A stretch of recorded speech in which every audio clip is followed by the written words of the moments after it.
Welcome to Lancashire Business Stories, the podcast that does exactly what it says on the tin. I'm your host, Paul Lim, and every week we're joined by local business owners to talk about their journey into business and how they've grown and scaled their own organisations. We'll talk about some of the challenges they've faced along the way and the successes that they've had in growing their businesses, so you, our listeners and viewers, can learn and apply those same principles into your own business, so you can grow and succeed. If this is the first time that you've watched or listened to the podcast, please hit the subscribe or follow button. Hope you enjoyed the show. Let's get to it. Chris Byrne, welcome to Lancashire Business Stories. Nice to see you, Paul. As always, it's a pleasure to see you too, Chris. We're going to talk a little bit about your background, as we always do on the podcast, how you got started out with a job and how you ended up running your own business.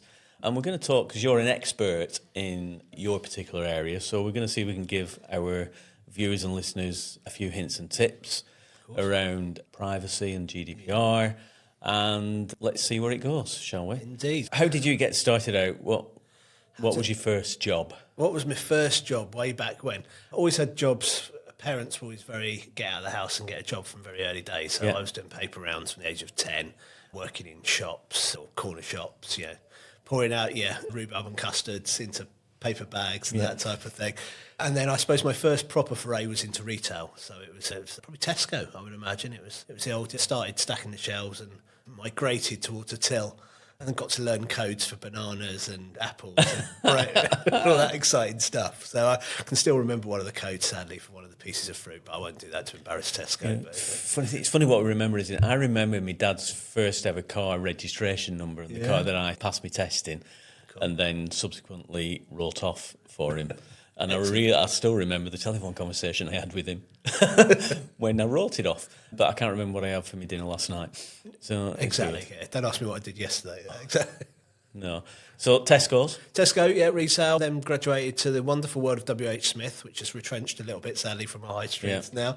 Spent a lot of time at WHSmith through GCSEs, A-levels, and worked full-time whilst I was doing a full-time uni degree as well. So I would do a full-time marketing BA Honours uni degree at the University of the West of England in Bristol. Not the great Bristol uni, I was in the ex-poly, but it was all the same. And then, I was working probably about 37.5 hours a week at WHSmith as a manager. So really cut my teeth in retail. So there's your customer relationship sort of management side of things. So when you were a manager, were you managing sort of areas or were you managing people as well? Managing people. So I would, through the day, I'd be down at the off-site stock room managing the operations and getting all the stock up. We were in a big Trafford Centre equivalent in Bristol. So we were open into the evening, either 8, 9 or 10 p.m, depending on the time of the year. So I would manage the evening crew between 4 o'clock through till close, do all the cash, lock up, check the nads and girls coming in overnight to stock up and got all the stuff they needed. So, people. What was that like then? Relatively young at that stage, already managing a group and leading a group of people. It was an experience because it was a diverse range of people. Retail generally has a high turnover of staff and generally across a broad age range as well. So you've got your 16-year-olds that are trying to do it around school and whatever else, and then you've got your more experienced members that might be in their 60s, 70s and are a bit lonely. They love coming into work. And I learned how to handle and interact differently with different people. So I felt I learned on the job as I went along. And then you also got to know, even though we were in a big shopping mall, we still had our regular customers that would come in and buy treasure hunting weekly or whatever. And did you get any training on how to lead people, manage people, or was it just thrown in at the deep end? No, they were very good. They had in-house training there. They had a trainer that would come in from the Greenbridge head office in Swindon where WHSmith were based. And we got to go down to the head office in Swindon and do a 2-3 day course. So, I felt retail gave me a really good sort of grounding in people management and interaction with people. So what was the next for you after WHSmith? So after that, I did a sandwich course in my BA Honours, so I had to move away and I did work for a sports marketing surveys company down in posh Surrey, just near Lee Gardens. And that was interesting. I got to meet some fantastic sports people. They used to monitor exposure for the sponsors at sporting events. So say if I was working on the Volvo Ocean race round the Whitmore, the old Whitbread round the world yachting race. Yeah. So we were to measure exposure of how many times Volvo popped up in media clips. It's really exciting. It really was exciting.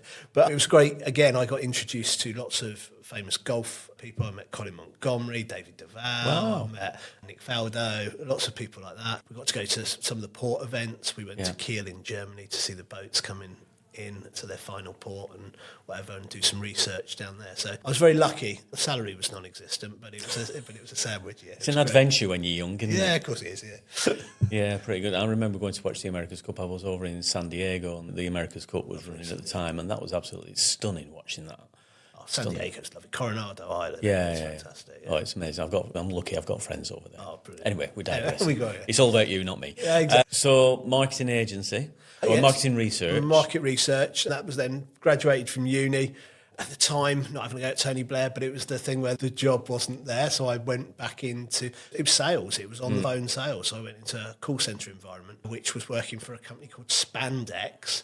For those of you that might remember the 60s or Spandex. 70s. Yeah, exactly. But it's not that type of Spandex. No, they sold sign making materials, sign makers. Okay. So sticky back plastic, for want of a better. My job was to work on the phone as an internal sales with a field sales rep that was out on the ground, and we had a target obviously to hit, and we had to shift as much product as possible, basically. Yeah.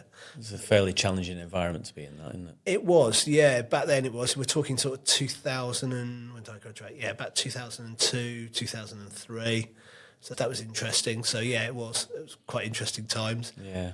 And then a massive pivot point happened after that. I got the opportunity back through the sports marketing company. I got introduced to somebody at MGM in Nevada in the United States, and got the opportunity to go and work doing some market research, ironically, for not sports research, but it was about sports gambling in their sports. They call them sports books in the casinos in Vegas.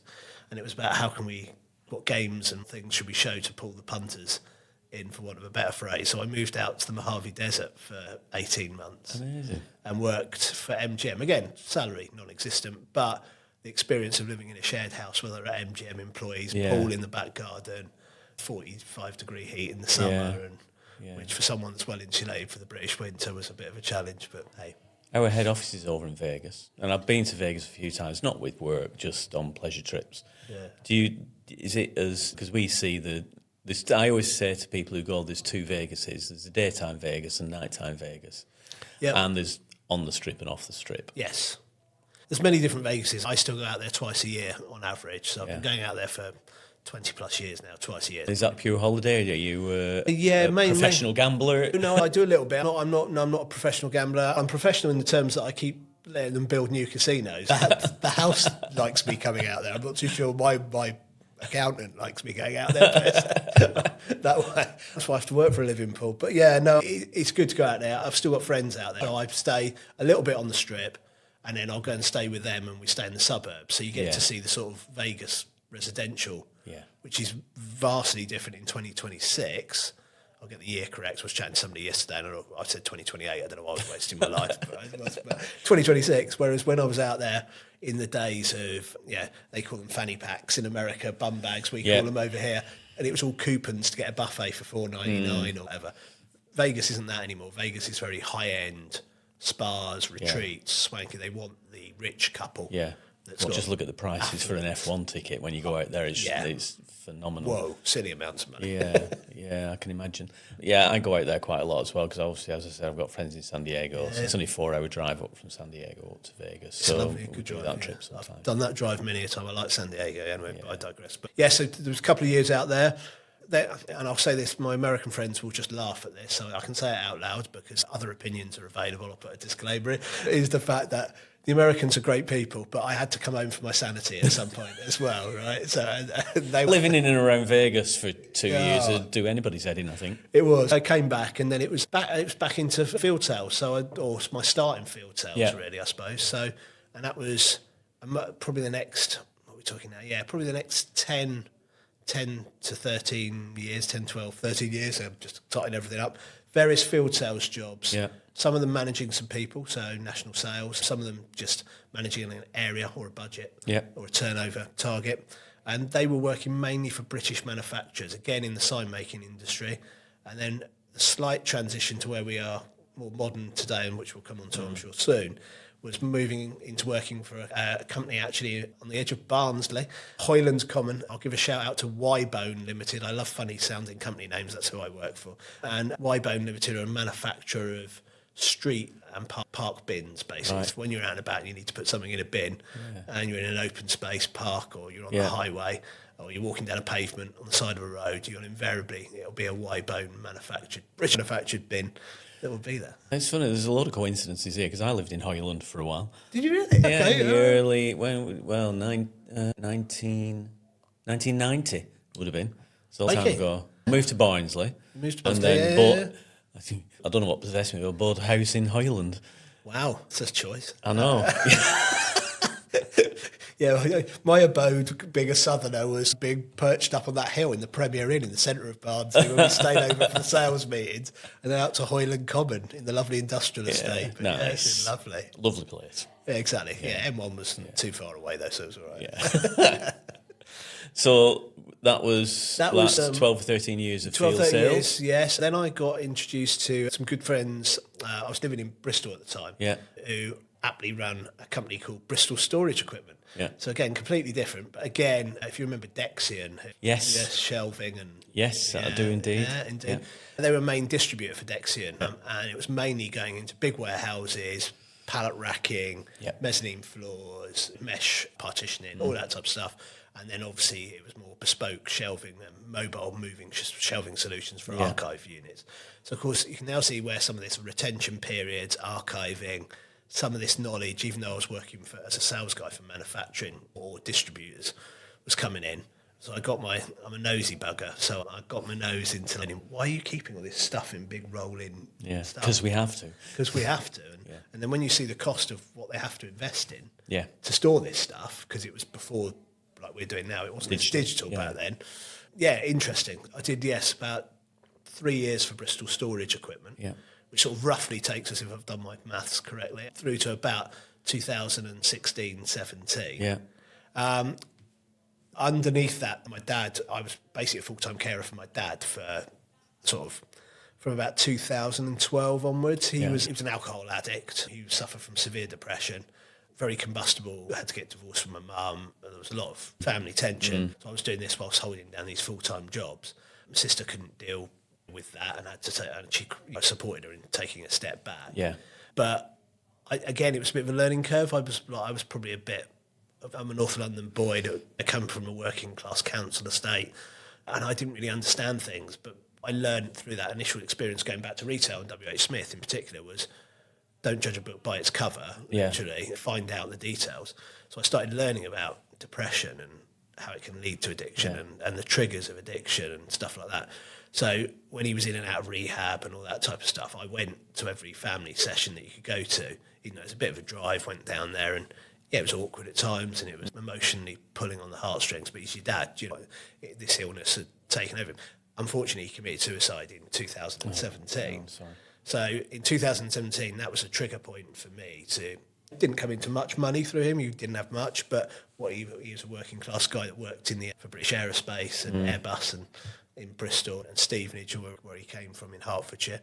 And but what it did do is it gave me the ability. I'd always wanted to go into setting up my own business. The last couple of years, I'd been probably cynically turning off the people I was around, speaking to the business owners. So it's already in your head? It was in my head, People had said it to me, Paul, they'd gone, I think you'd do well, you'd be all right. Was that when CSR... I went and registered a really short domain name, because I'm lazy, on March the 3rd, I think it was, March the 2nd or March, I can't even remember my own anniversary. It's March the 2nd or March the 3rd, 2017, went and registered CSRB.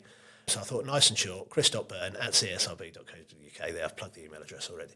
Did that, and then I carried on working actually full-time. Dad didn't pass away until the June of 2017. So I did actually carry on working for Bristol Storage through till about the August time, and then stepped out, obviously around the funeral, and then stepped back and sell his property and do all the things that, if you sadly had to go through those things, did, and then actually didn't start trading until the autumn, really. So it was I was cheating, so I'm not quite. It's probably 6 months where it was a registered company, but it wasn't really doing anything.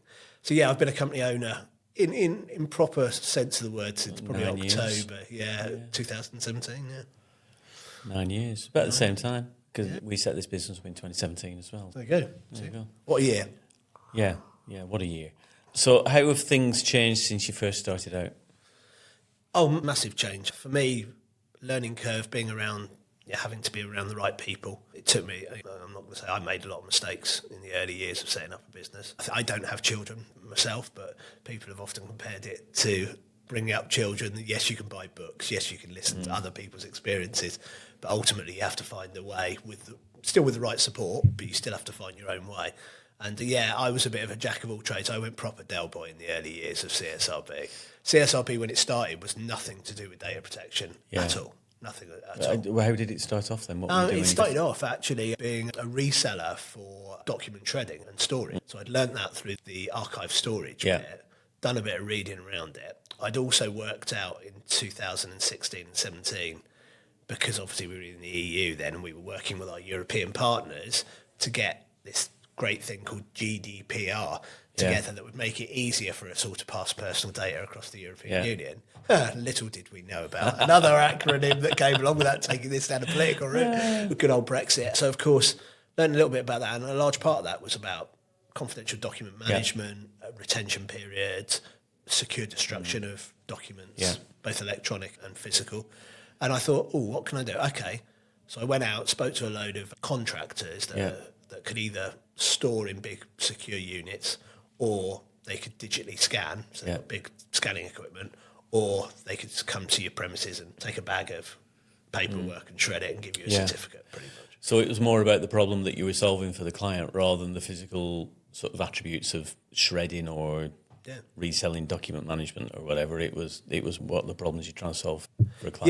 Yeah, I was selling a service that was solving a problem. Yeah. I wasn't selling my expertise, or really, because at the end of the day, there's nothing too complicated about tipping a bag of paper into a shredder. It pretty much does what it says on the tin, and then off the PDA you got a little certificate to say you're technically GDPR compliant, because you got a little certificate that says we've shredded X amount of kilos of documents on today's date.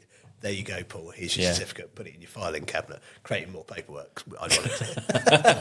For the paperless office. Yeah, for the paperless office. This is it. Yeah, but of course that was interesting. That the digital age, and then moving towards COVID, obviously, when we've also, I think, leapt forward maybe 10, 15 years from a work sense in how we all operate. I don't think that would have come in as soon. No. It was interesting that document management was struggling. People were going digital, so there wasn't the volume of document. It was becoming a very competitive marketplace. And when you were just a reseller of somebody else's service, you're working on extremely tight margins. Yeah. And I thought, and I wasn't enjoying it, because I suddenly thought being Del Boy for a couple of years was okay. The revenues were very small coming into the business, proper micro. Annual turnovers were sort of 25, 30,000. So you weren't paying yourself a wage. Yeah. I was living off my dad's inheritance. But I was free, and I was attending meetings, and I was going for nice dinners every now and then. But I wasn't making a profit. I wasn't doing anything like that. So I suppose you had to have a bit of a grow-up point.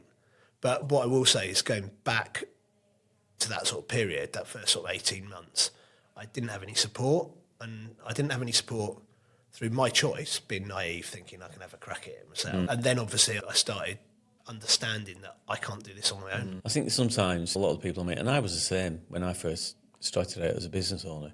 I think my own ego got in the way quite a bit. I'm a business owner now, I should know everything. I'm a business owner, I must know everything I need to know. And sometimes asking for help, people feel it's like a sign of weakness, so they don't. And for me, now, it's completely opposite. I would say that, wouldn't I? Because, it's what we do. But the more support and the more help you get, the easier life becomes. Yeah, of course it does. Absolutely. And this multitude of support as well. I realised very early on I had to have some form of mentoring, coaching support. I also needed support with mindset as well. And sometimes those two can be put together. Yeah. Sometimes they're useful to actually split them out. I understood that we were having this chat a little bit earlier on as well, that I needed some support around personal training, other stuff outside of work to make sure that I could focus on work when I was in work. Yeah. And I also needed support as well from people that were experts in taking stuff off my desk that I was sat there with my QuickBooks account at past midnight on a Tuesday night, trying to work out what cost code I should post this receipt to. And I'm thinking, why am I sat here doing this? Because this is not what I do.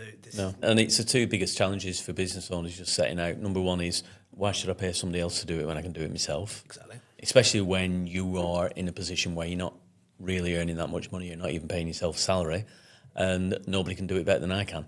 I think those the two biggest challenges that we come across when we first start working, especially with business owners who are just setting out, or maybe it's just them and nobody else working alongside them in the business. So it's a big step to actually take that leap to working with other people. Absolutely, it really was. And it was fundamental in about 2.5, 3 years in, of doing a complete rethink of the business. So I pretty much did invest quite a lot of money in training. So I went back to school, so to speak, and learned a lot about GDPR, data privacy, got certified as a practitioner in both the EU and UK versions, because obviously Brexit had happened at that time, and also went through the Certified Data Protection Officer course. Not many people do that in the country. You don't have to be certified in data privacy, so there's no legal requirement to do. But I believe that the opportunity's there. Again, that learning off people that I'd learned from retail. And I think it's a good badge of honour to have. I think credibility-wise, it's important, isn't it? Of course it is, and I think it makes you accountable as well. I think that's another thing. I think if you're accountable to yourself, it makes it easier for people to think they're going to help me with my business because they're holding themselves to account. And I top that up still, even now. We just said into the 9th year, I still don't do as much as I should do, but I still do 3 or 4. I'll make sure I get in like somewhere around 30 to 40 hours CPD each year. So because things are always evolving, changing, moving. Yeah. So if you look at your business now and you look at the people or support that you've got around you, what kind of areas of the business are you not doing yourself now that you're getting support from? Yeah, so you mentioned bookkeeping. So bookkeeping and accountant, I've got a fantastic accountant, so she does all of that. Yeah. So it's brilliant. Just taught, I know how to use a bit on Xero and whatever. I've got my Xero app. I just get a receipt, put it on the table, bosh, straight done. Everything else she does, she's fantastic. Feel free to give them a shout out if you want. Yeah, no, absolutely. Yeah, there won't be much to you guys up in the north, unfortunately, because she's from the sort of Bristol, South Gloucestershire area. Right. But the lady's name is a lovely lady called Kath Doherty from Hydref Accounting, and she's been integral to my business for many years now. The beauty of me is I've got a good network in the north. Yeah. But because I moved up here in about 2019, or moved up north, I should say. You'd already made some relationships down there. I've got strong relationships that I've continued to foster. Because I'm quite a loyal person, me. It's like if I'm in with someone and there's no reason to change, I'm not going to move because I'm happy where I am. So Kath, brilliant. But more recently, actually, finding a mindset coach 5 years ago. Again, that was actually through a network in Manchester. Found out, and that's David Buckley from the Summit Path, trained psychologist, works with a lot of sports professional athletes, business owners, that type of thing. We have one session a month. It's only on the phone, so because he's in Ireland, I'm not, and that works really well. And going back to your side of things, it's like sadly not yourself, but like way back when, the first person I realised I needed some form of business coaching, business mentoring. I was still down in Bristol at that stage. I worked with someone there, and I've worked with that same person throughout, and they've been integral. And then other things, just realising that I got to a point where I was trying to do all, when the client work did start increasing, I thought I need some help. But again, I was in that thing, we were talking about that oxymoron a minute ago of still not paying myself what I wanted to be paying myself. And at the same time, I didn't want to become an employer. I'd always had this thing when I set my business up, is I didn't want to employ staff. Why was that? Because I'd managed staff before. So and I didn't get the enjoyment out of the actual managing staff. What I do enjoy is having trusted partners and trusted associates. So in effect, they are technically part of the team. They're just putting an invoice in for their services and run their own company. So luckily now I've managed to find a brilliant guy called Neil Penny, who's a trained data privacy associate of many years standing. He used to run his own data privacy company. He's now in his I won't say later years because he'll be on that, but he's of an age where he's quite happy to have X amount of days per month. So I won't say he's got too much of a competitive day rate, so he'll put his prices up again. But he's someone that I can just trust 100% to give him a piece of client work to do. And in some areas, he's got more in-depth knowledge than I have. So like in international data transfers, for example, he's our specialist on that. So I wouldn't sit there and try and do that piece of work like I would have done 7 or 8 years ago, Neil's going to see with you, Paul, and take you through that. Yeah, I think one of the skills in business is knowing that. I mean, I remember speaking to him. I can't remember who I was speaking to, and I asked him what if he had one piece of advice or one thing that had helped him the most, and he said it's employing people who are better than me at doing things. Yeah, but I'm a big believer in. Wasn't at Karen Thames' event last time. It was at somebody else's event. It was another networking event I went to last week. The icebreaker question after the little presentations was, what was the last DIY project that you were involved with? It doesn't matter if it was a success or failure. I've never done DIY, right? 2 reasons I've never done DIY. A, because I'm useless at it, right? And I'd have to do some degree of learning. But I'll give you 3 reasons. B, I've got no interest in it whatsoever. I'll give you 4 reasons. C, I'm lazy. But D, which is the most important one, is I know what my hourly rate is at work. Yeah. So why am I going to try and spend half my weekend on my evening trying to put a shelf up, or building those that are specialists in those areas? It's far more complex than that. Or building an IKEA flat pack or doing something like that, which won't take the 45 minutes that it says on the instructions because I'm useless. It will take 3 hours. Right, so that's 400. If I'm charging myself £150 an hour, that's £450 of my time. Oh, if IKEA have got a service, for example, shout out to IKEA, that will come and they'll build it like 70 quid. Yeah. It's a light bulb moment for most people. We sit down with business owners, and I've always said that numbers are the language of business. It doesn't matter where you are, it doesn't matter what language you speak. If you show me a set of accounts, and I'll show you how well your business is doing. But just when people realise, you go, okay, so what's the most valuable thing that you do, and how much is that worth per hour? And then you look at some of the other things that you do. We get people to do a quick time study, all the things that they do during a week, and put a value on those things, the most valuable thing you do. And then they look at all the other things that they do that are less valuable and go, if you had more time to do that, would you be able to do more of that? And you go, yeah, definitely. So why are you taking the post or cleaning the office or doing your bookkeeping or doing whatever else at a fraction of the price that is your most valuable activity? And it's a light bulb moment from that. You can see the light bulbs going off in people's heads when you talk to them about that. You can. I think there's the business angle that you've just talked about that you need to be aware of. And I think all of us, we all have different things that have gone on in our private lives. Yeah. And if you've lost people close to you, and I've sadly lost a lot of people close to, including both parents in the last 10 years, you also have that sort of thing of there's other things that are more important than me sit here doing this, not menial task, because that's belittling the people that you're going to get in to do it for you. But this is a task that, as you just said, somebody else can do this, because the one commodity that we all can't control is time. And time is important in your business to improve that profit and loss account. Of course it is, because you want to maximise that time to get the profitability out of it. But it's also important because we've all only got a definitive amount of time without making this too morbid. Yeah. And it's like when you see people taken away before the time that you expected them to be around for, you think it's a light bulb moment, because you think, do you know what? I'm actually going to slightly pivot the way I'm doing something. There's a word from COVID for you, pivot. I almost feel like I'm talking to myself here, Chris, because it's exactly the same conversation that I have with other people. I've lost 2 brothers, mum and dad, 2 very close friends to suicide over the years. And you sit there and go, life's too short. Absolutely. Why are we sat doing this when we could be out we're here for a good time, not a long time, ultimately. Yeah. And for me, it's about making the most out of the time that we do have. Because I'm a great believer in fate as well. When your ticket's punched, it's punched. And there's nothing you can do about that, whether you're jumping out of a plane and fast asleep in your bed.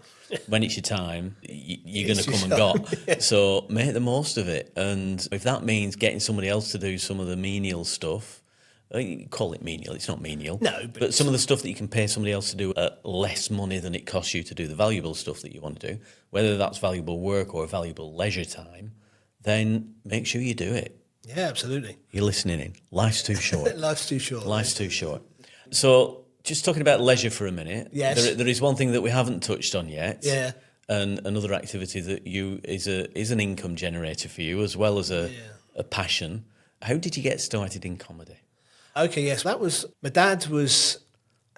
I found my dad to be a very funny guy, and he had a lot of challenges and whatever. Often a lot of people do. I think one of the greatest inspirations for me was Robin Williams. Yeah. But very complicated soul.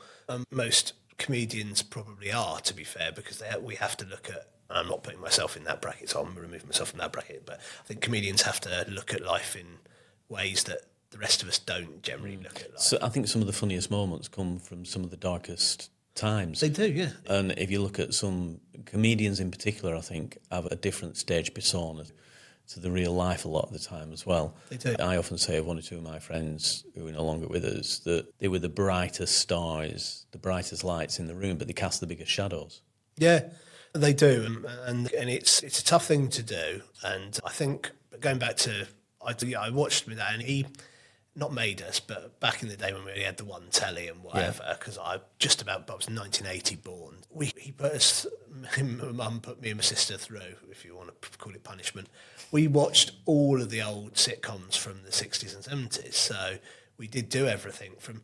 A lot of that would be deemed very politically incorrect these days, but everything from Till Death Us Do Part, Love Thy Neighbour, Rise and Fall, the original Rise and Fall of Reginald Perrin, through to Mrs. Slocum's Pussy and all that type of stuff. Are You Being Served? And then obviously the slightly more modern stuff of the 1980s, The Only Fools and Horses, The One Foot in the Graves. Sadly, we don't generally tend to have big statement sitcoms like that anymore. Seeing things are sort of done, and there's so much more, obviously, choice with streaming services and such. But so we watched a lot of that. So I suppose that was the real sort of founding. When I was at school, believe it or not, I was a very nervous kid. I wouldn't, if I had to read a chapter out of a book in front of the class, I would be physically shaking, and I couldn't do it. I did business studies at GCSE, which learned a large part of the modules were around presentation skills. So I suppose that was my first real sort of foray into the sort of micro business world. Very good teacher, a lady called Mrs. Pell, who was very good at just calming you when it was your turn to do the presentation, making sure you were prepared, giving you, say, a focal point to look at, or the camera, or whatever it was, and speaking in that direction. So I suppose that sort of honed the presentation and confidence. Same time, I was fortunate enough, I was living in Bristol at the time, to go to, as I got into my sort of later teenage years, when you could legally start drinking alcoholic beverages and stuff like that. I stopped drinking when I turned 80. Did you? Yeah, I'd had enough of it by then. No, I truly started. Don't worry about it. And there was some great comedy clubs. There was one called Jester's Comedy Club at the bottom of the Gloucester Road as you're going to Bristol. And it was, they were down and dirty comedy clubs, just like chicken in a basket and a ticket for $10.99 or whatever it was. But they had some proper working class comedians. You sort of Jim Davidsons of the world, where, again, not politically correct, but again, that atmosphere, I don't know, there's just something about that atmosphere. I quite liked the fact that it was detached from when you walked back outside. When you went back outside again, the world was there was traffic, there was a Tesco, there was people going about their daily lives. When you were just with that group of maybe only 100 people, small, dark room, whatever, and some of the rooms then you could still smoke, so it's before the smoking ban, so it was like you went out those rooms and it wasn't like stars in your eyes when you went back outside. You like walked out of the smoke into the outside and you went, crikey, tonight, Matthew, I'm gonna it was a bit like that. I remember the funniest day I ever spent. I went to a variety club Christmas luncheon in Liverpool. One of my ex-colleagues from the early 2000s was involved with the variety club, and he invited us along. Spent a fortune there, raising money for charity, as you do. But there were like half a dozen of the like 80s and 90s comedians. Cannon and Ball were there. Tarbuck was there. Not Louis Tomlinson. Ricky Tomlinson was there. Just, it was an afternoon. I just cried with laughter. I was hurting by the end of the day. It was brilliant. I loved that time. I was very jealous when Phoenix Nights first came out, because I was living down south. So, of course, obviously, we're in Bolton, and obviously Peter Kay. You can have a drive past the club later if you want. It's nearby. Nearby. But what I just liked about the concept of the programme is fantastic. But if you ignore all that for a minute, it was just that he could bring all of his network of comedians together. They probably weren't the best actors in the world by any stretch of the imagination, but because it was comedy transcends, you'll let things slide with comedy of a professional nature that you won't let slide in business, for example.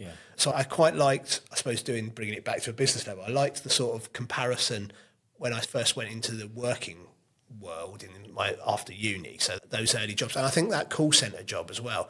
If any of you've done call centre work, especially if it's sales, you've got to be fairly resilient. You've got to be fairly... And if you think back only 5 years, 6 years earlier, this was a lad at school that couldn't stand up and read a paragraph out of a book. I'm having to phone people up and try and sell them something. I needed something when I came out of work that could take me away from that. So I actually got introduced to somebody that ran comedy nights in Bristol. He was a mate of a mate. Yeah. That was through alcohol that we were drinking and whatever else. And I don't know if he's still involved with it now, but there's a famous comedy pub in Bristol called the Hen and Chicken. Why they're all called something like that, aren't they? Rat and Cutter, if you're classic or whatever it is. And and we used to go down there, and it was typical boozer downstairs, and then upstairs it was like some dining room chairs laid out, about 30 dining room chairs. Stage is about that much off the floor, and it's by 3 meters or whatever with a mic.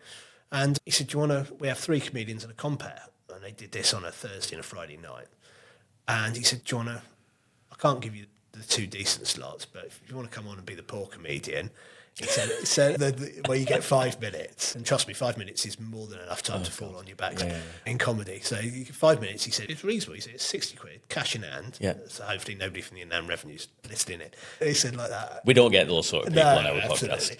And he said, and you speak to Dave behind the bar and he'll sort you out for a pint and whatever. So anyway, I thought, I'll do one. I was absolutely nervous. This is my only name dropping story that I'll do on the podcast. So I went down to Hen and Chicken, knew where it was, not far from Bristol City's football ground for those of you that are interested in football, near Ashton Gate, and went in there downstairs. I got there early, as you do. So I went up and saw him. He said, "Yeah, I'm just setting up." He said, "Go downstairs, get a drink. The other comedians will be coming in." Yeah. Anyway, this guy bowled in, came next to me, and he stood next to me, and I said, "Oh." He said, "Is this the place that does the comedy?" I said, "Oh, it's upstairs, mate." Yeah. I said, "Why?" I said, you got a ticket?" He went, No, I'm one of the performers. And I went, "Oh, that's funny, so am I." So I shook his hand. I said, "Chris." And he went, "Nish," like that. And I went, "Oh, Nish, nice to meet you." I said, "That sounds like a London accent, a bit like mine. Where have you come from?" "I've just got the train down from London to Bristol." And I said, "Oh, okay." I said, "Have you been doing this?" "Yeah, I'm doing it a little bit on the circuit." Well, it was Nish Kumar. Oh, amazing. And this was in his very formative years, so he wasn't by any means on the telly or anything like that. So I had no idea who he was. I knew all the comics at the time that were on the telly. So he was obviously the main comedian. Let's just say the polarisation between my set and his set was something that you said you can remember the first registration plate. Yeah, I can remember me falling on my backside. I honestly, it's when you talk about challenges and stuff, I've done a few things, ridiculous things through my life, like jumping out of planes and learning how to fly and all that kind of stuff. Okay. And I always think that doing a stand-up comedy routine must be one of the most, to do it reasonably well as well, must be one of the most challenging things. I'm quite happy standing in front of 1,000 people and talking about business, and I have done.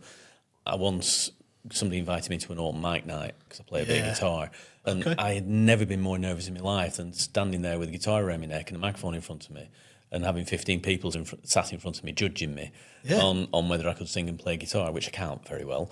But the thought of doing a stand-up comedy gig fills me with dread.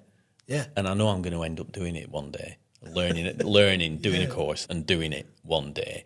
But the thought, it's just such an art form.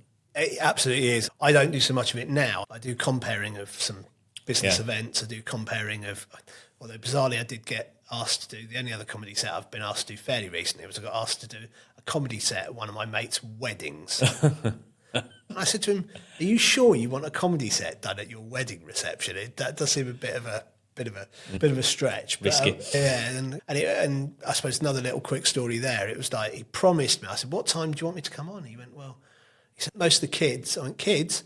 He said, "My comedy doesn't suit children. It's not CBeebies." I said, "What time were the kids?" He said, "Most of the kids would have gone home by 8 o'clock." Anyway, we got to 8 o'clock in the evening. I'm looking. There's about 13 kids from toddler through to whatever. I'm looking at the notes of what I've written as the opening 3 jokes. Getting a pen. It's almost like it turns into the caption competition of "Have I got news for you?" Do you know? Digress. So you went from doing a couple of stand-ups. I liked the writing of the set more than I enjoyed, as you've just alluded to, the being scared half to death, standing up in front of the people.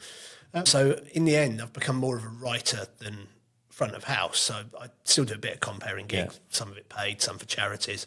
I did one for the Genie's Wish charity at the Manchester Aviation, where the Concorde is at the airport. Yeah.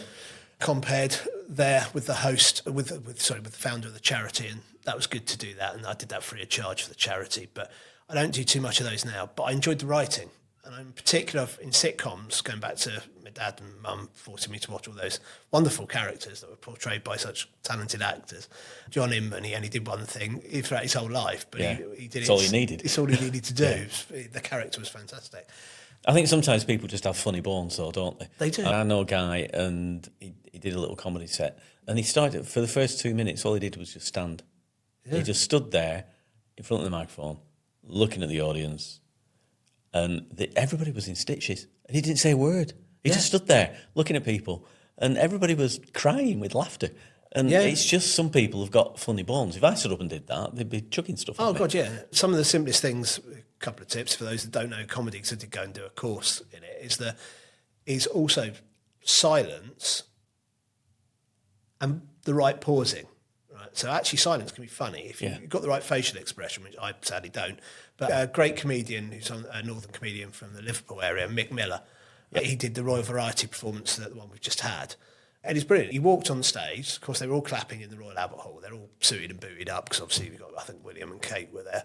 And of course, he just comes on and he just did his that slight sort of Liverpool accent, just sort of, thanks, like that. Because it sounded really like he didn't want to be there. It probably got as big a laugh as then he did some cracking jokes after that. And he just looks funny, doesn't he? And he looks funny, He's not your sort of Royal Albert Hall type person. No. You could tell somebody told him to put a suit on because he normally does it in a T-shirt and he's a bit overweight and whatever.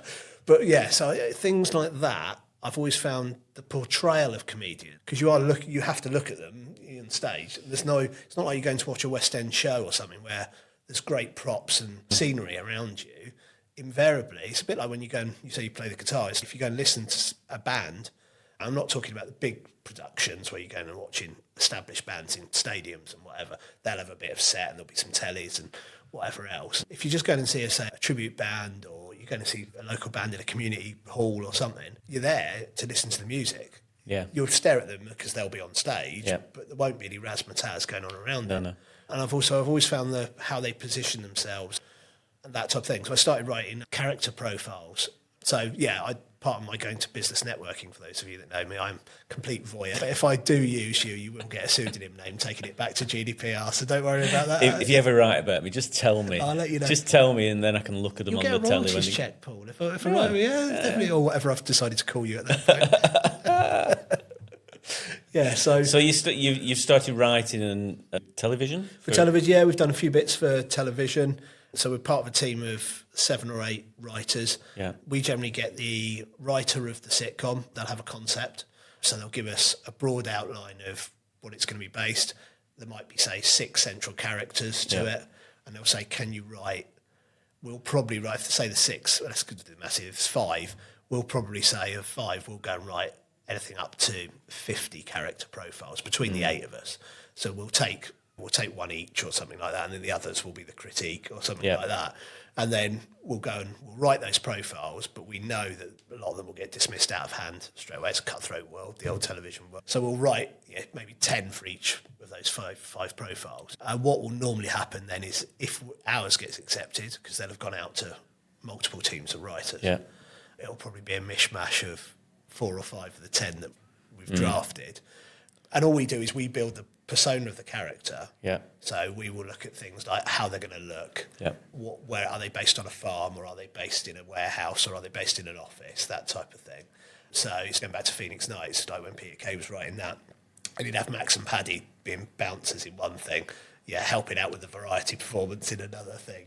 So you had the spin-off with The Road to Nowhere and whatever else. Yeah. It's that thing where so we'll build that. We're not clever enough to write the funny words that comes out of those people's mouths. That's done by talented. I'm sure you are. We probably could, but I'm sure we do that. And we've had some good successes with some reasonable programs. Drop a couple of names. Name drops. Things like Brassic, Dairy Girls, that type of thing. I've been involved with. Yeah. So and a few other sort of things. It must make you feel very proud when you see them on the TV. Yeah, it's good to see them on the telly. Yeah, it is. It really is. It's nice when you see them there. You do have that little sense of. Unfortunately, you weren't invited to the BAFTAs or the red carpet or anything. But it's like you don't even get a name check on the end of the credits. It's very frustrating. But the main writers do, and whatever else. But there's anyone that works in that world of media and television will tell you that there's a whole host of people that aren't even on the credit. Behind the set. They're big productions. And is that like a flat fee sort of thing, or do you get royalty checks and stuff? Or Yeah, no, it's a flat fee, so you'll write the characters. If they get commissioned, it's in the contract, you'll get this. Yeah. With 8 of you and you've all been involved, you've got to divide it by 8, so it's a bit like a syndicate of winning the lottery. Yeah. We don't do it for the money. No, none of us do it for the money, because if we did it for the money, we need to set up another 5 businesses. You do it. Let's go back to talking about. Sorry, let's go back to talking about. So let's give our listeners a few hints and tips around GDPR then. Yes, and data security. If you had a top 3 or a top 5, what would be your top 3 pieces of advice for business owners out there? Okay, I think the first one, and especially it's very hard when you're a micro business or you're just starting up, it's a great time to get everything done right and correct in the first thing. It is scary because there are people out there that want to quote you silly amounts of money, and they do take the mickey a little bit. What I would say to people is look at GDPR and data privacy, look at it as an investment in your business. Ultimately, I've got a sales and retail background, so even though I'm now technically advising people on compliance, I don't advise any client on compliance if they can't get a return on investment. Yeah. So to simplify GDPR, because there's 99 chapters of it, and God knows we don't want to go through that, what I say is it's your 3 onboarding procedures. So use data privacy to enhance your 3 onboarding procedures. So if you're looking to bring staff in, how can it help your employee onboarding? So, for example, make sure if you're going to take someone on, have a little training pack for them so they come into the culture of data privacy tip 1 on day 1. Have an employee privacy notice. If you've got HR support, they will help you out with that, but make sure you've got that in place. That just brings that person into the right culture to start off with. Straight away do that. So that's tips 1 and 2. On the other side of it, you've got your supplier side. So people often forget the supplier onboarding side of a business. Again, if you're going to work with trusted partners, if you're going to work with associates, if you're going to work with collaborators, have you got data sharing contracts in place? You might be the best of mates, right? You might know them at networking. You might think, we're never going to fall out, or that type of thing. It's monotonous, but just get those contracts in place that say, okay, I'm only going to share this level of personal data with you, but it's A, confidential, it's got an intellectual property value to your business. B, those are real people, so that they've got individual rights under GDPR that are legally binding. And C, why would you not want to protect those people? You've got a credible business, so be accountable to yourself, like I said earlier on. So it's to get your contracts and your documentation in place behind there. Most important one that we all get excited about is the client onboarding one, and this is what you'll talk to a lot of your clients about, is, again, get yourself a privacy notice. So I should put privacy notice really as tip 1, but I've put it as tip 4. Privacy notice it's a legal requirement under GDPR. It's called the right to be informed. There's 8 individual rights that we've all got. Thankfully, I'm not going to take you through the 8, but the most important one is the right to be informed. In essence, a privacy notice will be found at the bottom of a website, or it should be. It's not a website document, it's a company document. And what it will basically do is say, if I'm going to engage with Paul's services, Action Coach, it will tell me how Action Coach is going to protect my data, what they're going to do with it, how long they're going to keep it, how secure it is, why they're processing it, all that stuff. There's a whole ream of stuff that should go in there. Don't copy and paste one off somebody else's website, for a number of different reasons. They are bespoke to your individual business. But if you can get a decent privacy notice and you share that privacy notice every time as part of your onboarding pack, 9 out of 10, no, probably not, you can't have 9.9 of a person, but 9.9 people won't read a privacy notice. It's like when Google put a new set of terms up and we scroll down and press I accept. We just want to crack on with searching on Google. Other search engines are available, by the way. But so I say get a privacy notice in.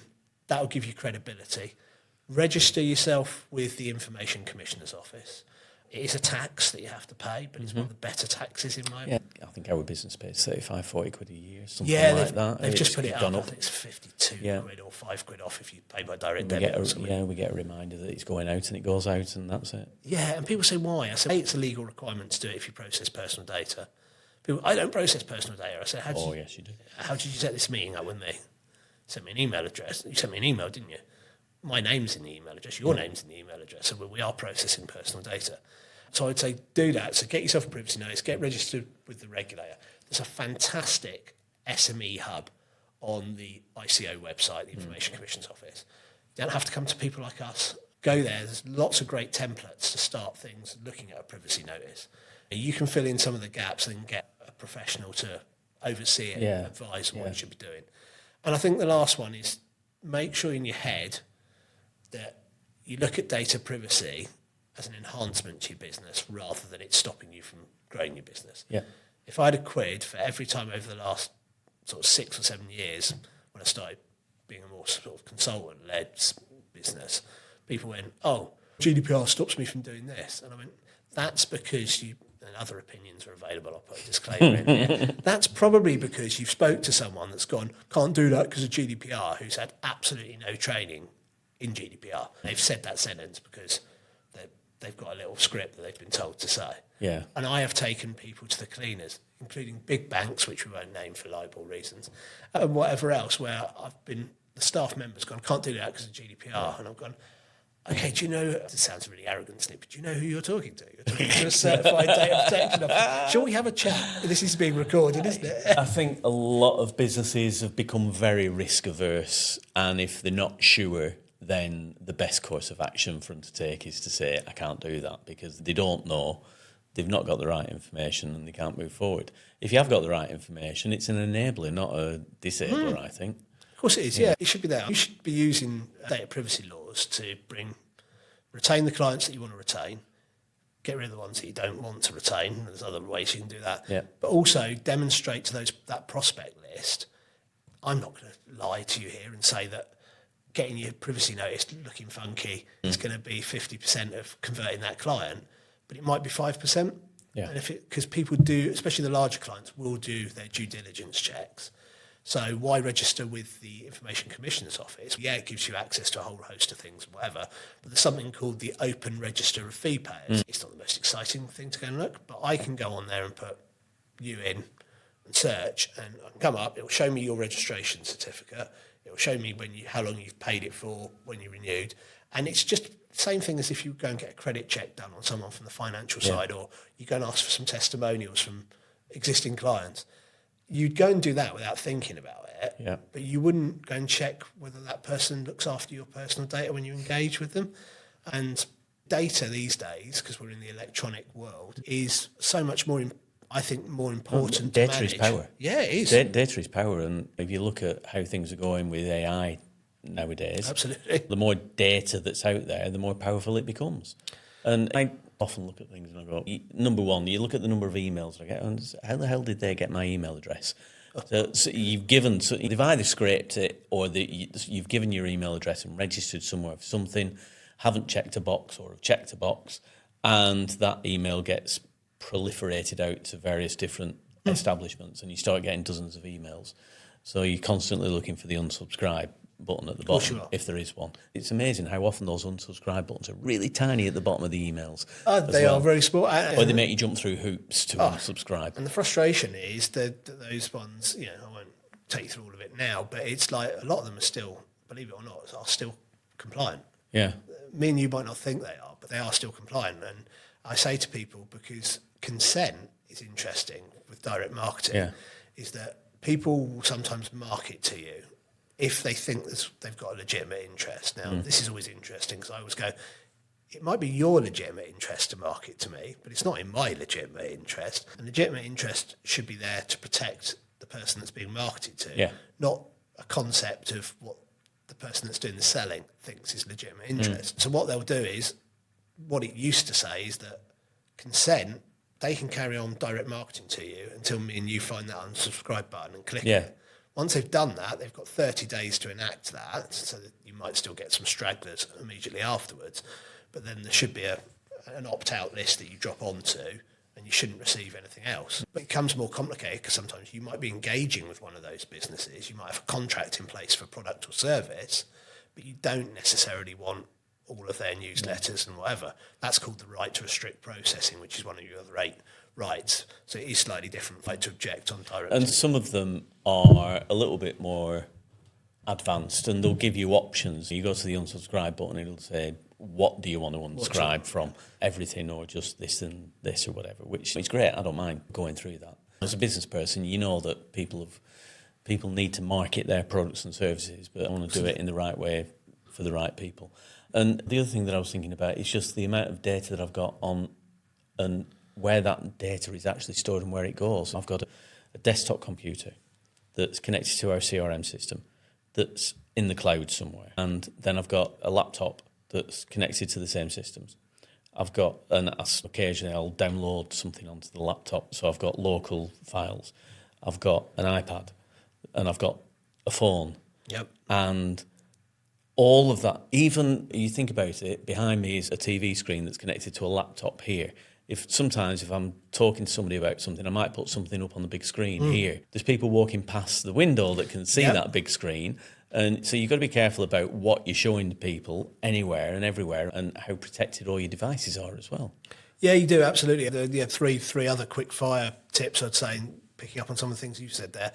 Know what data you retain in your business, know where it is, and there's a data accuracy principle in GDPR that says that, in the best will and intentions, that all personal data, remember this is only data identifying us as human beings, it's not business data, that's called confidential data, which is out of the scope of my remit, but you still obviously want to make sure that's secure and looked after and up to date as well, so you can market properly to your customers, is make sure that it's accurate and up to date, that data. So sometimes people might get married and change names, then if you've got addresses, they might move, email accounts may change, and this is going to affect your client onboarding, because if you're sending an email to them and it's not going to them, or you're sending any type of comms to them and it's not going there, it could be a data breach, but secondly, it's not helping your business at all. So I said, try and do that, but it becomes complex because of what you've just painted a picture.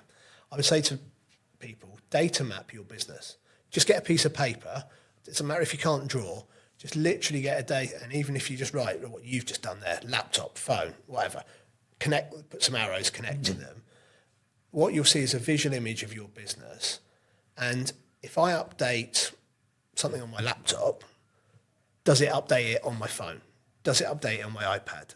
Does it update it in my cloud CRM? Does it update it on Xero and QuickBooks or Sage or whatever your accounting tool is? The likelihood is the answer is no, because these things aren't all, some of them can be synced. So again, if you then get a subject access request, which is the right to access one of the other rights, you may be asked to provide all data on a data subject in response to that request. It's a legal requirement. You can't charge that person. You've got time involved. You've got 30 days from the time you identify them to respond to that request. Yep. And you're going, I think I've got data about them on my laptop, on my CRM and on my whatever. You've got to go and search in maybe 3 or 4 different parts of your business to respond to that request. And then you might find that some of that data is just slightly different. Yep. Because the data maybe on your laptop might be the most, or in your cloud CRM might be the most recent. Yeah. Whereas some of your more archived data will probably not be that recent, but it's still all within scope of that request. Then suddenly you sat there, not being an expert, going, this is very time consuming and annoying, isn't it? Talking about earlier on when we were saying about not wanting to get involved in things that aren't adding value to our business. Yeah, and all the emails that you might have sent to them and all, WhatsApp messages and all these things. And by the way, I need to reduce the amount of data. If you're going to slag anyone off, just don't write their name down, give them a pseudonym name. So don't put that in CRMs. The amount of times I've seen that where someone's ranted on a CRM and put a name next to it and you go, oh no. Chris, I feel like I could talk to you forever. There's so many different things to talk about. A few sort of quick fire questions. So if you had a piece of advice for your younger self, or any young people who are out there who haven't started out in business for themselves yet, who are thinking about it, what would the one piece of advice be? Yeah, and I'm not cliche, and I'm not saying it because I'm sat opposite you. I'm just saying that I should have got support from a business mentoring, coaching point of view from day one. I think don't be, not arrogant, but don't be that confident that you can sit there and do it yourself. The formative years in any business, even if you think you've got the greatest product concept or service concept in the world, you probably haven't. It might need a bit of nurturing in the right direction. So I suppose, quick fire response would be get professional support in place from day one, not from day two, so that when you start with a plan, you start with some strategy, and you start with somebody that's going to hold you accountable to that plan and strategy. And for business owners who are out there at the moment who, we're in uncertain times, there's a lot of stuff going on. If you had a piece of advice for existing business owners who've been around a while, who've been around the block a couple of times, Maybe not specifically about GDPR and data security. What would your biggest piece of advice be for other business owners? Yeah, it's not about the data privacy at all, actually. I mean, you both go to a monthly network called Business Network Central in East Lancashire, so I'll give a shout out to Karen Thames because it'd be rude not to. She gets mentioned in a lot of our podcasts. I'm sure she probably does. She's very good, Karen, when you listen to this. But no, about those, there's many different things that are great about those networks. And I know we can have discussions about return on investment and all stuff like that, but that's, I guess, us holding ourselves to account a lot of the time. But I suppose my piece of advice about that is go to seminars, go to knowledge share events. If people are offering up their time, and you've been very generous with me over the last couple of years and have come to one and stuff like that, yes, obviously you want to try and refer people, but if people are going to give up their time, invariably they're going through similar challenges in their market sector and whatever. Yeah. They may have a different look on it to what you've looked at it before. They are an expert in their field, and I'm nosy and I just like learning from people. So go and be that sponge. You're right, you might have to add, rather than turning up and just doing 11:45 till 2:15, I'm talking about the Karen's event, I always get there for 10 o'clock. I get the extra half hour's worth of networking, as you've chatted there, and I get to sit through the seminars. And that sounded like it was onerous to sit through the seminars, but some are more informative to me as others. But I've always taken notes. I've always engaged with the person that's delivering the seminar. And I think it's a long-winded answer to your short question, but I think it's a bit arrogant not to. If you don't go and listen to other business owners, it comes down to that insular thing, I can do this on my own. And if you've got no business mentoring support, you've maybe got no mindset support, and you're not going to go and listen to the challenges of other business owners, I would argue, and I'm not a specialist in this, but it's going to be much tougher than if you went and did those things. Yeah, there's a phrase in there, you're going to go fast, go alone. If you want to go far, go together. Yeah. And the more people you can surround yourself with, we talked about environment earlier on, didn't we? And the more people you can surround yourself with who are going to help pull you up, the better it's got to be. Absolutely. Just talking about that then, are there any particular books or videos or podcasts or specific personalities that you've listened to in the past that you'd recommend for other people? Yeah, do you know what? This is going to annoy a lot of people, probably including yourself. I am not a great reader of business. You're not the first person. You're not the first person to say that. No, I'm just not. I just don't read. Obviously, I do read, but I'm not a great reader. You're a writer, not a reader. Yeah, it's not something that floats my boat. However, saying that, and it's annoying because I can't remember the full title, so I might have to send it to Paul and he can update this in the edit. But there was a great book that I was given. I think it was a Secret Santa or something about a couple of years ago. And it was about humour in business. So, of course, they gave it to me, obviously picking up on the humour side, but it is actually a business book talking about, it's written by two very talented ladies in business that have taught people to use humour as a tool to grow your business. Not inappropriate humour at the wrong time, but humour can help on board. I think if you can make people laugh, you're halfway there. Because doing business is about building relationships. Yeah. And if you can have fun while you're building relationships with people, it's got to be better. Absolutely. And I read that whole book across the Atlantic on a flight over to Vegas. Actually, we were talking about that earlier on. And that was really good. And I put some of those concepts. Some of them resonated probably more with me because I'd heard about them before, but I try and put those into my business. Like you'll notice for those that are listening in and seeing this, that normally I'd have a little cock crawl on a ball there because I'm a Tottenham Hotspur fan for my sins. Right, for those of you that know football, and we might. That's about the funniest thing I've heard today. It is, I know. Yeah, we might even be getting relegated. So it's down there.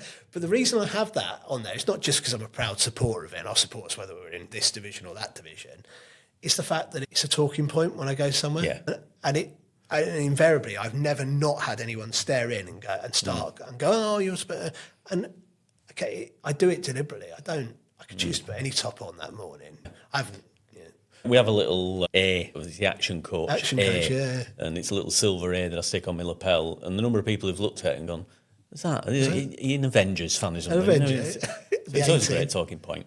Always a great talking Absolutely. point. Well, let me know afterwards and we'll put it in the show notes. Yeah, well, yeah, no, it's something like humour. It's something to play on Love Actually or something. Something like Humour Actually or something. I'll get you the book title, and it's a really good read. And I suppose the only person that, Simon Sinek. I'm a big fan of the why. If you're going to do something, why are you doing it? Yeah. And I alluded to the DIY thing earlier on. Why am I doing that when I can put my resources into something. Yeah, we talked about our last 90-day planning session. A lot of the morning was spent talking about people's why. Why were they in business? What was it they wanted out of the business? Because we don't go into business because we want to be in business. It's about what the business can give us. Business is meant to give us more life rather than us giving our lives to the business. Absolutely, So, yeah. how do people find CSRB if they want to talk to you, if they want to contact you, if they've got some challenges in the business? Because there's a lot of people who've been in business for a long while. They've probably paid lip service to data protection, data security in the past, and then they really need to get it more aligned for the business. Yep. How do they get in contact with you? How do they get in contact? Yeah, first of all, we offer a 30-minute chat with you. So if you want to hit me with 10 questions in 30 minutes on a Teams call or whatever your chosen video poison is, I'll happily do that for you, because if I know that you can go away and I'll help you, that's fine. It's not a sales tool. We do that. How do you find us? You can go to www.csrb.co.uk. You'll find many call to actions across the website, and you can put in for that free 30-minute consultation. We are old-fashioned. We've still got a landline number, which is sadly a Bristol code because that's where it's originally registered. But 0117, he says, 3250 And if you want to get in contact with me directly, you can email me at chris.burn, B-U-R-N, at csrb.co.uk, and we're very proactive on LinkedIn as our social media platform. Amazing. Chris, thank you very much. Thank you, Paul, for having me. Yeah.